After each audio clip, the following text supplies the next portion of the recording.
ಮತ್ತೆ ಗಬ ಗಬ ತಿಂದಿರ್ತಾಳೆ.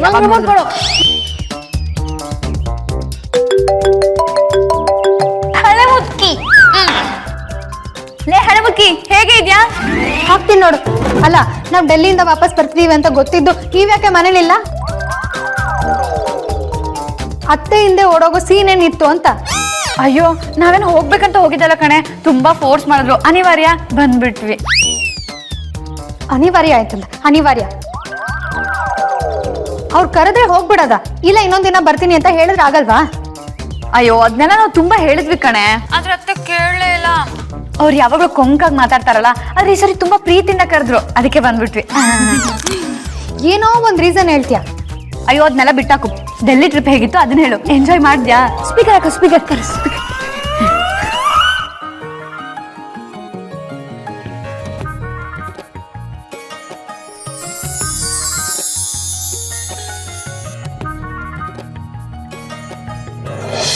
ನನ್ನ ಮದುವೆ ಆಗ್ತೇನೆ ನಾನು ಹುಡುಗಿ.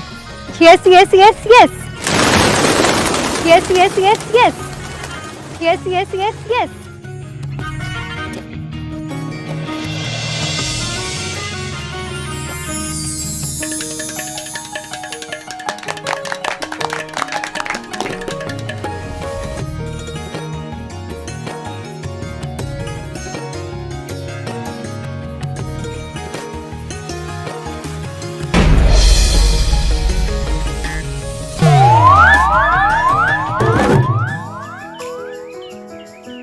ಇಲ್ಲ ಹಳೆ ಮುಕ್ಕಿ,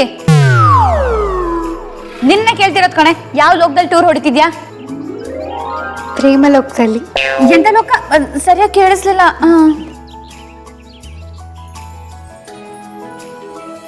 ಏಯ್, ನಾನ್ ಬರುವಾಗ ಮನೇಲಿ ಇರ್ಬೇಕಾಗಿದ್ದು ತಂಗಿ ಅದೊಳ್ ಧರ್ಮ.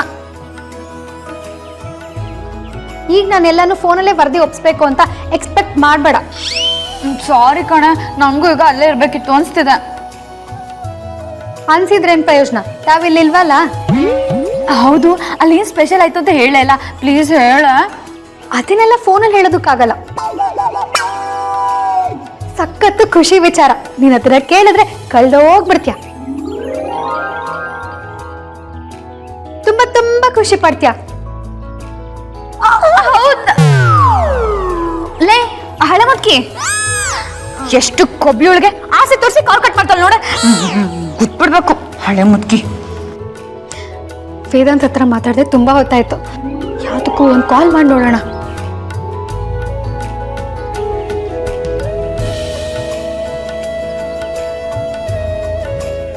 ಇರು, ನಾನೇ ಮೇಲೆ ಕಾಲ್ ಮಾಡ್ತೀನಿ.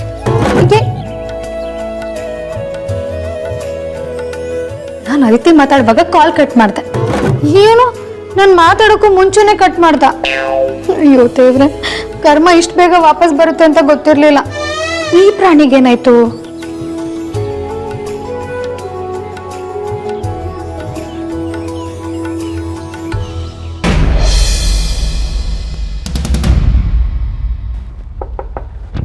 ಅಮ್ಮ ಅಮ್ಮ ಅಮ್ಮ ಅಮ್ಮ, ಪ್ಲೀಸ್ ಡೋರ್ ಓಪನ್ ಮಾಡಿಮ್ಮ. ನೀವೀಗ ಸೈಲೆಂಟ್ ಆಗಿದ್ರೆ ನಂಗೆ ತುಂಬಾ ಹಿಂಸೆ ಆಗುತ್ತೆ. ಅಮ್ಮ please open the door. Sister, ಬಾಗಿಲು ತೆಗಿಲ್ಲ. ಇದ್ರೆ ಸರಿ.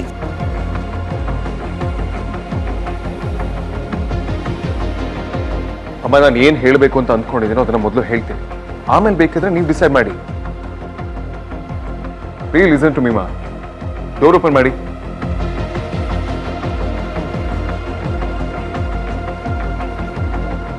ಅಮ್ಮ, ಇನ್ನು ನಾನು ನಿಮಗೊಂದು ಮಾತು ಹೇಳದೆ ಪ್ರಪೋಸ್ ಮಾಡಿದ್ದು ತಪ್ಪು. ಬಟ್ ನಾನು ಮದುವೆ ಆಗೋ ಹುಡುಗಿನ ನಾನೇ ಹುಡ್ಕೊಳ್ತೀನಿ ಅಂತ ಮೊದಲೇ ನಿಮ್ಮ ಹತ್ರ ಹೇಳಿದೆ ತಾನೆ. ಓಹೋ, ನೀನ್ ಹಾಗೆ ಹೇಳಿದ್ರೆ ಹಿಂದೆ ಇಂಥ ವಿಷಯ ಇದೆ ಅಂತ ನನ್ಗೇನಪ್ಪ ಗೊತ್ತಿತ್ತು. ನೀವು ಈ ರೀತಿ ಡೋರ್ ಕ್ಲೋಸ್ ಮಾಡ್ಕೊಂಡು ಕೂರ್ಬೇಡಿ, ನಂಗೆ ತುಂಬಾ ಹಿಂಸೆ ಆಗುತ್ತಮ್ಮ. ನಾವು ತುಂಬಾ ಇತ್ತೀಚೆಗೆ ಪ್ರೀತಿಸೋದಕ್ಕೆ ಶುರು ಮಾಡಿರೋದು. ಅದನ್ನಾದ್ರೂ ನನ್ನ ಹತ್ರ ಹೇಳ್ಬೋದಾಗಿತ್ತಲ್ಲ ವೇದಾಂತ್.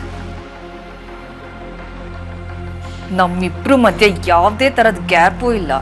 ನೀನ್ ನನ್ನ ಹತ್ರ ಎಲ್ಲಾ ವಿಷಯನೂ ಶೇರ್ ಮಾಡ್ಕೋತೀಯ ಅಂತ ನಾನು ನಿನ್ನ ತುಂಬಾ ನಂಬಿದ್ದೆ ವೇದಾಂತ್. ಇಷ್ಟು ದೊಡ್ಡ ವಿಷಯ ಎಲ್ರಿಗೂ ಫಸ್ಟ್ ಗೊತ್ತಾಗಿ ಕೊನೆಗೆ ನಿನ್ ತಾಯಿಗೆ ಗೊತ್ತಾಗೋ ಹಾಗೆ ಮಾಡ್ದಿಯಲ್ಲ, ನಾನು ನಿನ್ಗೆ ಇವಾಗ ನೆನ್ಪಾದ್ನ ವೇದಾಂತ್? ನೀನೆಲ್ಲಾದ್ರೂ ಆಚೆ ಹೋಗ್ಬೇಕು ಅಂದ್ರು ಅಮ್ಮ ನಾನು ಹೋಗ್ ಬರ್ತೀನಿ, ಇಂಥ ಕಡೆಗೆ ಹೋಗ್ತಾ ಇದ್ದೀನಿ ಅಂತ ಹೇಳೋ ಕಾಲ ಒಂದಿತ್ತು. ಆದ್ರೆ ಇವಾಗ ನೀನ್ ಒಂದ್ ಹುಡುಗಿನ ಇಷ್ಟಪಟ್ಟು ಅವಳನ್ನ ಕರ್ಕೊಂಡೋಗಿ ಪ್ರಪೋಸ್ ಮಾಡಿದ್ಯಾ. ಅದೇ ಒಂದ್ ಮಾತು ನನಗೆ ಹೇಳಲಿಲ್ವಲ್ಲ ವೇದಾಂತ್? ಇಷ್ಟೆಲ್ಲ ಆದ್ಮೇಲೆ ತಾಯಿ ಮನ್ಸು, ಅದಕ್ಕೂ ನೋವಾಗುತ್ತೆ ಅಲ್ವಾ, ಹಿಂಸೆ ಆಗುತ್ತೆ ಅಲ್ವಾ ವೇದಾಂತ್?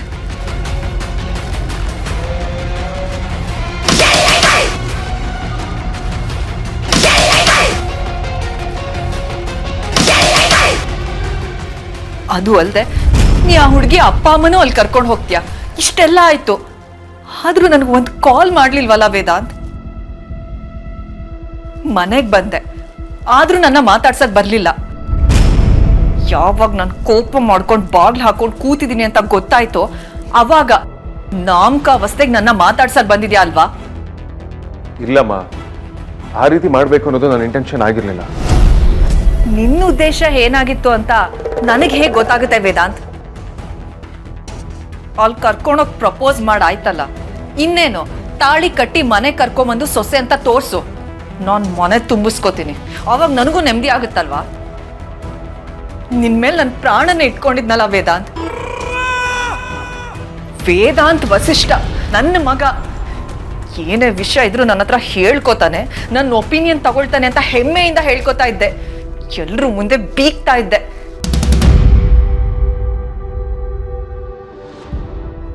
ಯಾಕೆ ಅಂದ್ರೆ ನಾನು ನಿನ್ನ ಅಷ್ಟು ಪ್ರೀತಿಯಿಂದ ಬೆಳೆಸಿದ್ದೆ. ಆದ್ರೆ ನೆನ್ನೆ ಮೊನ್ನೆ ಪರಿಚಯ ಆದ ಅಮೂಲ್ಯನ್ಗೋಸ್ಕರ ನಿನ್ ತಾಯಿನೇ ಮರ್ತು ಬಿಟ್ಟೆ ಅಲ್ವಾ?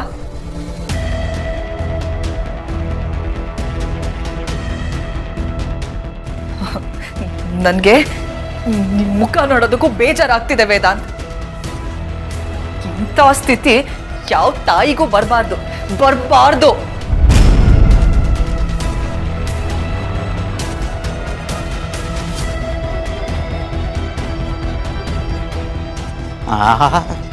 क्या परफॉर्मेंस, अवार्ड गारंटी.